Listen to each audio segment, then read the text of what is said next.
На самом деле, мне никогда не было страшно шутить про свою девушку. Мне было страшно только один раз, когда я шутил про Александра Григорьевича Лукашенко. Потому что одно дело, если на тебя обиделась девушка, и совсем другое дело президент, да? Просто вряд ли он будет обижаться так же, как она. Вряд ли я приеду в Беларусь, и Александр Григорьевич со мной не разговаривает. И я такой: Александр Григорьевич, что случилось? А ты не догадываешься, что случилось? Нет. Ну и что? Александр Григорьевич, ну простите меня. Возьми чашку, Слава. Взял, брось ее на пол. А теперь попроси у нее прощения. Посмотри, станет ли она опять целой.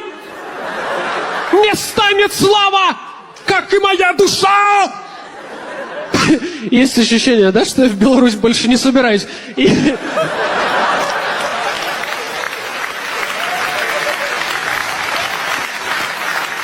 И поставит статус ВКонтакте. Ты можешь быть прав хоть 1000 раз, но какой там смысл, если твой президент плачет? Я президент, я не хочу ничего решать, я хочу чик-чик-чик.